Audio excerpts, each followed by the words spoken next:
നമസ്കാരം ഫ്രണ്ട്സ്, ഞാൻ നിങ്ങളുടെ Sanil Perunthottath.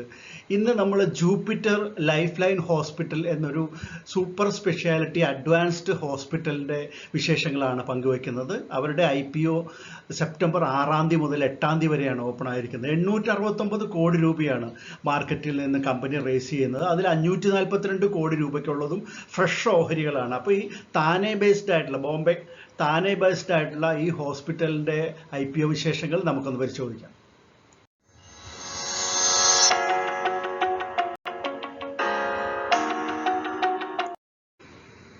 Jupiter life line hospitals ഇതൊരു ചെയിൻ ഓഫ് ഹോസ്പിറ്റൽസ് ആണ്. മഹാരാഷ്ട്രയിൽ അല്ലെങ്കിൽ ബോംബെ മെട്രോപൊളിറ്റൻ ഏരിയയിലാണ് ഈ കമ്പനി 2007 രൂപം കൊള്ളുന്നത്, താനെയിൽ. ഈ കമ്പനിയെ കുറിച്ച് പറയുമ്പോൾ അല്ലെങ്കിൽ ഈ ഹോസ്പിറ്റലിനെ കുറിച്ച് പറയുമ്പോൾ അറിയേണ്ടത് ഇത് 4th ലെവലിലുള്ള ഒരു ഹോസ്പിറ്റലാണ് എന്നുള്ളതാണ്. നമുക്കറിയാം പ്രൈമറി ആയിട്ടുള്ള ഹോസ്പിറ്റൽ, ഏറ്റവും ചെറിയ ഹോസ്പിറ്റൽ, അതിന് മുകളിലുള്ള 2nd ലെവൽ ഹോസ്പിറ്റൽ, 3rd ലെവലിലുള്ള സൂപ്പർ സ്പെഷ്യാലിറ്റി ഹോസ്പിറ്റൽ, അതിനു മുകളിലുള്ള സൂപ്പർ അഡ്വാൻസ്ഡ് സ്പെഷ്യാലിറ്റി ഹോസ്പിറ്റലാണ് നമ്മളുടെ ഈ പറഞ്ഞ ജൂപ്പിറ്റർ എന്ന ബ്രാൻഡിൽ അറിയപ്പെടുന്ന ഹോസ്പിറ്റൽസ്. ജൂപ്പിറ്റർ എന്നുള്ള ഈ ബ്രാൻഡിലുള്ള ഹോസ്പിറ്റലിൽ പ്രധാനമായിട്ടും താനെയിലും പൂനെയിലും അതുകൂടാതെ മധ്യപ്രദേശിലെ ഇൻഡോറിലുമാണുള്ളത്. അവരുടെ ടോട്ടൽ കപ്പാസിറ്റി പറയുകയാണെങ്കിൽ ഹോസ്പിറ്റലായതുകൊണ്ട് നമുക്ക് 1194 ബെഡുകളുണ്ടെന്ന് അവരുടെ പ്രോസ്പെക്ടസിൽ പറഞ്ഞിരിക്കുന്നു. അതുപോലെ തന്നെ 1306 ഡോക്ടേഴ്സ്, സ്പെഷ്യലിസ്റ്റുകൾ, ഫിസീഷ്യൻസ്, സർജൻസ്, അങ്ങനെ 2023 കണക്ക് വെച്ചിട്ട് അവർ കൊടുത്തിരിക്കുന്നത് അത്രയും ഡോക്ടേഴ്സിൻ്റെയും മറ്റ് സ്പെഷ്യലിസ്റ്റുകളുടെയും കണക്കുകളാണ്.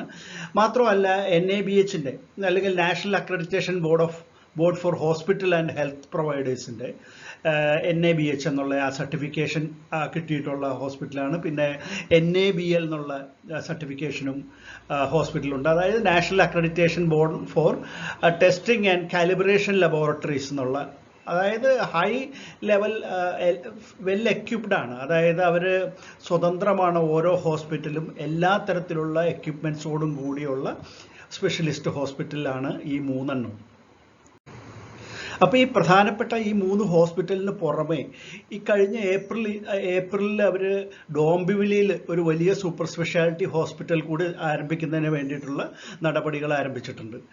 ഇത് മാത്രമല്ല, എടുത്തു പറയേണ്ട ഒരു കാര്യം, താനെയിലും ഇൻഡോറിലുമുള്ള അവരുടെ ജൂപ്പിറ്റർ ബ്രാൻഡിൻ്റെ ഹോസ്പിറ്റലുകളിലും മാത്രമാണ് ഈ വെസ്റ്റേൺ റീജിയനിൽ ഈ dedicated robotic computer assisted neuro rehabilitation centres, ന്യൂറോയുടെ അത്യാധുനികമായിട്ടുള്ള robotic and computer assisted rehabilitation സെൻറ്ററുകളോ ഉള്ളൂ എന്നാണ് കമ്പനി അവകാശപ്പെടുന്നത്.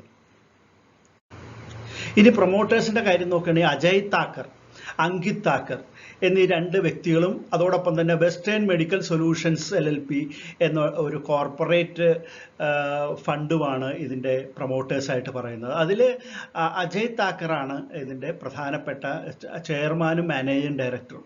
അവരുടെ കൈവശം, ഈ പ്രൊമോട്ടേഴ്സിൻ്റെ കൈവശം ഇഷ്യൂവിന് തൊട്ട് മുമ്പ് 40.69% ഓഹരികളാണുള്ളത്. പിന്നെ മറ്റൊരു കാര്യം, ഓഫർ ഫോർ സെയിലായിട്ട് വരുന്ന ഒരു 44 ലക്ഷം ഓഹരികളുണ്ട്. അതൊന്നും തന്നെ ഈ പ്രൊമോട്ടേഴ്സ് വിറ്റഴിക്കുന്നതല്ല, മറിച്ച് നേരത്തെ തന്നെയുള്ള ഇൻവെസ്റ്റേഴ്സിൽ ചിലരാണ് അവരുടെ കൈവശമുള്ള ഓഹരികളിൽ കുറച്ച് ഭാഗം ഈ അവസരം ഉപയോഗിച്ചുകൊണ്ട് വിറ്റഴിക്കുന്നത്. അതിൽ പ്രധാനപ്പെട്ടത് പേര് പറയുകയാണെങ്കിൽ ദേവാങ് വസന്തലാൽ ഗാന്ധി, നീത ഗാന്ധി, പിന്നെ നിതിൻ താക്കർ, പിന്നെ ആഷ താക്കർ, രമേഷ് മോഡി, മേഘ്ന രമേഷ് മോഡി, ഭാസ്കർ പി ഷാ തുടങ്ങിയിട്ടുള്ളവരാണ്. അവരുടെ പലരുടെയും ജോയിൻറ്റ് ഫാമിലി, ഹിന്ദു ജോയിൻറ്റ് ഫാമിലിയുടെ കൈവശം ഉള്ള ഓഹരികളാണ് അധികവും ഇത്തരത്തിൽ വിറ്റഴിക്കപ്പെടുന്നത്. ഇനി ഈ കമ്പനി ഇഷ്യൂ നടത്തുന്നതിൻ്റെ പർപ്പസ് എന്താണെന്ന് നോക്കാം. ഫ്രഷ് ഓഹരികളുടെ വിൽപ്പന വഴി ലഭിക്കുന്ന 542 കോടിയിൽ 95% അവരവരുടെ കടബാധ്യതകൾ കൊടുത്തു തീർക്കുന്നതിന് വേണ്ടിയിട്ടാണ് ഉപയോഗിക്കുന്നത് എന്ന് പ്രോസ്പെക്ടസിൽ പറഞ്ഞിരിക്കുന്നത്. അതായത് ഈ ഇഷ്യൂ കഴിഞ്ഞിട്ട് ആ ഫണ്ട് ഉപയോഗിച്ച് കഴിയുമ്പോൾ കമ്പനി ഇനി മുതൽ ഒരു ടോട്ടൽ ഡെറ്റ് ഫ്രീ ആയിട്ടുള്ള ഒരു കമ്പനിയായിട്ട് മാറും എന്നാണ് നമുക്ക് മനസ്സിലാക്കാനായിട്ട് സാധിക്കുന്നത്. ബാക്കി പണം അവർ ജനറൽ ആയിട്ടുള്ള കോർപ്പറേറ്റ് ആവശ്യങ്ങൾക്ക് വേണ്ടിയിട്ട്, ചെലവിന് വേണ്ടിയിട്ട് ഉപയോഗിക്കുന്നതാണ്. ഇനി നമുക്ക് ജൂപ്പിറ്റർ ഹോസ്പിറ്റൽസിന്റെ ഫിനാൻഷ്യൽ കണക്കുകൾ പരിശോധിക്കുകയാണെങ്കിൽ 2021 അത് നഷ്ടത്തിലാണ് എന്ന് നമുക്ക് മനസ്സിലാവും. അതായത് റവന്യൂ 486.16 കോടി രൂപയായിരുന്നപ്പോൾ എക്സ്പെൻസസ് കണ്ട് 488.71 കടബാധ്യതകളൊക്കെ ഉള്ള സമയമാണ്. അപ്പോൾ അന്ന് നെറ്റ് ഇൻകം ലാഭം എന്ന് പറയുന്നത് മൈനസാണ്, അതായത് 2.3 കോടിയുടെ ലോസാണ് കമ്പനിക്കുള്ളത്. അടുത്ത വർഷമായപ്പോഴത്തേക്ക് അത് മേക്കപ്പ് ചെയ്യുന്നുണ്ട്. അതായത് ഈ വർഷം 2021 കോവിഡ് അഫക്റ്റഡ് ആയിട്ടുള്ള ഒരു വർഷമാണ്. അപ്പോൾ ഡോക്ടേഴ്സും നഴ്സസും എല്ലാം തന്നെ ഹാജരാവാതെ ഇരുന്ന ഒരു വർഷമാണത് എന്ന് നമുക്ക് മനസ്സിലാക്കണം. ക്ലോസ് ഡൗൺ ആയിരുന്ന സമയമാണല്ലോ. 2022 നോക്കൂ, 733.12 കോടിയാണ് റവന്യൂ. അതേസമയം നെറ്റ് ഇൻകം 51.13 ആയിട്ട് വർദ്ധിച്ചിട്ടുണ്ട്. കഴിഞ്ഞ വർഷം ലോസ് ആയിരുന്നത് ഈ വർഷം 2022 51.12 കോടിയായിട്ട് വർദ്ധിച്ചു. 2023 892.54 കോടി രൂപയാണ് കമ്പനിയുടെ റവന്യൂ. അതുപോലെ നെറ്റ് ഇൻകം 72.91 കോടി രൂപയായിട്ട് കാണിക്കുന്നുണ്ട്. അപ്പോൾ അതിൽ നല്ല വർധനവാണ് ഇവിടെ ഉണ്ടായിട്ടുള്ളത്. നെഗറ്റീവിൽ നിന്ന് പോസിറ്റീവിലേക്ക് വരികയും അത് നല്ല രീതിയിൽ ഉയർന്നു വരികയും ചെയ്യുന്നുണ്ട് കമ്പനി. അപ്പോൾ മാർജിൻ പെർസെൻറ്റേജും അതുപോലെ തന്നെ 8.17% കഴിഞ്ഞ 2023 കാണുന്നത്. അപ്പോൾ കമ്പനിയുടെ പ്രവർത്തനം ആ ഒരു വർഷം ഒഴിച്ചു നിർത്തിയാൽ, കഴിഞ്ഞ 3 വർഷത്തിൽ ഒരു വർഷം ഒഴിച്ചു നിർത്തിയാൽ കമ്പനി പുരോഗതിയിലേക്ക് പോകുന്നതായിട്ട് നമുക്ക് മനസ്സിലാക്കും. മാത്രമല്ല ഇപ്പോൾ ഇഷ്യൂ കഴിയുന്നതോടുകൂടി ഡെറ്റ് ഫ്രീ ആകും കമ്പനി. കടബാധ്യതകൾ ഒന്നുമില്ലാതെ വരികയും ചെയ്യുന്നതോടുകൂടി കമ്പനിയുടെ പ്രോഫിറ്റ് അടുത്ത വരും വർഷങ്ങളിൽ മികച്ചതായിരിക്കുമെന്ന് നമുക്ക് പ്രതീക്ഷിക്കാം.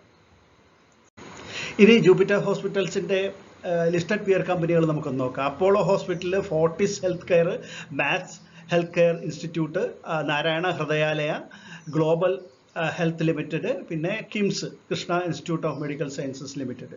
ഇതിൻ്റെയൊക്കെ ബേസിക് ആയിട്ടുള്ള EPS ആണ് ഈ കോളത്തിൽ കൊടുത്തിരിക്കുന്നത്. ഇവിടെ NAVയുമാണ് കൊടുത്തിരിക്കുന്നത്. ഒരു കമ്പാരിസന് വേണ്ടി കൊടുത്തെന്ന് മാത്രമേ ഉള്ളൂ. അപ്പോൾ നമുക്ക് ജൂപ്പിറ്ററിൻ്റെ നോക്കുകയാണെങ്കിൽ 13.95 EPS, അതുപോലെ NAV 64.39 എന്നാണ് കാണുന്നത്.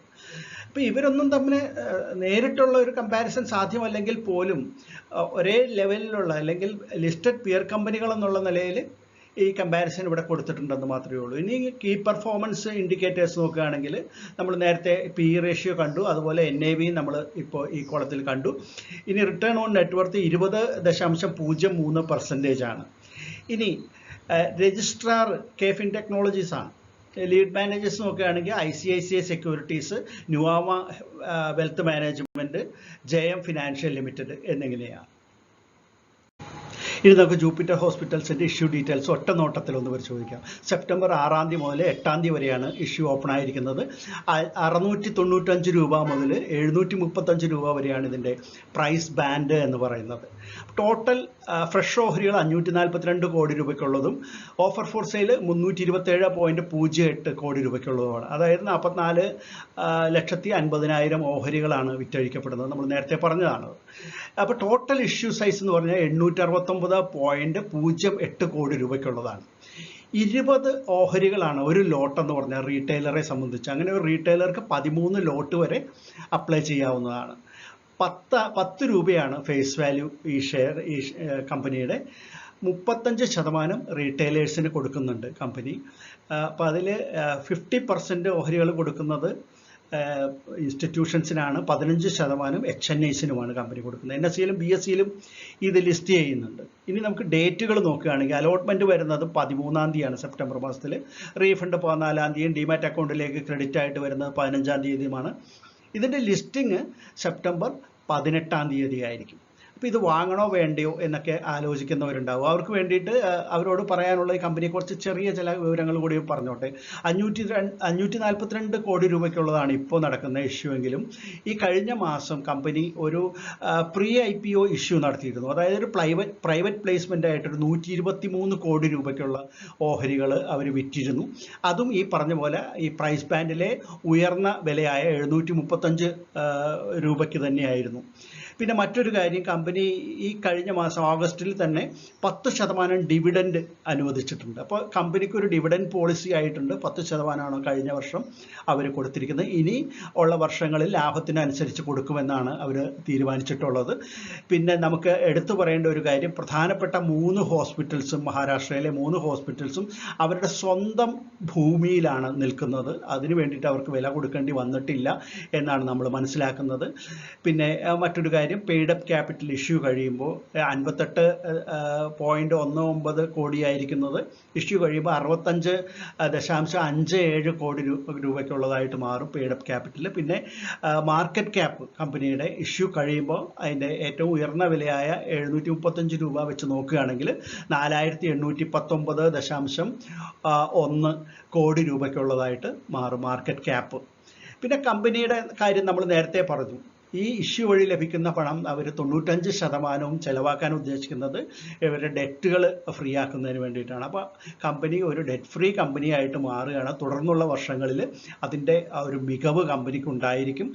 പിന്നെ ഇതിൻ്റെ പ്രൈസ് നോക്കുകയാണെങ്കിൽ ഇപ്പോൾ ഒരു ഫുള്ളി പ്രൈസ്ഡ് ഇഷ്യൂ ആണ് ഇത് എന്ന് നമുക്ക് എടുത്തു പറയേണ്ടതായിട്ടും ഉണ്ട്. അപ്പോൾ തീർച്ചയായിട്ടും മിഡ് ടൈം ലോങ് ടൈം ഇൻവെസ്റ്റേഴ്സിന് ധൈര്യമായിട്ട് ഇൻവെസ്റ്റ് ചെയ്യാവുന്ന ഒരു കമ്പനിയാണ്. ചെറിയൊരു ലിസ്റ്റിംഗ് ഗെയിനും കിട്ടുമെന്ന് തന്നെയാണ് വ്യക്തിപരമായിട്ട് എൻ്റെ വിശ്വാസം. അപ്പോൾ നിങ്ങൾ കണ്ട ഈ വീഡിയോ ജൂപ്പിറ്റർ ലൈഫ് ലൈൻ ഹോസ്പിറ്റലിനെ കുറിച്ചുള്ള വീഡിയോയാണ്. ഇത് നിങ്ങൾക്ക് ഇഷ്ടപ്പെട്ട് കാണുമെന്ന് വരുന്നു. ഇഷ്ടപ്പെട്ടെങ്കിൽ തീർച്ചയായിട്ടും ലൈക്ക് ചെയ്യാൻ പഠിക്കരുത്, കമൻറ്റുകൾ ഇടാൻ പഠിക്കരുത്. പിന്നെ ഈ വീഡിയോയെ നിങ്ങൾ എല്ലാ രീതിയിലും സപ്പോർട്ട് ചെയ്യണം. മറ്റൊരു IPO വിശേഷമായിട്ട് നമുക്ക് വീണ്ടും കാണാം. അതുവരെ നന്ദി, നമസ്കാരം, ബൈ.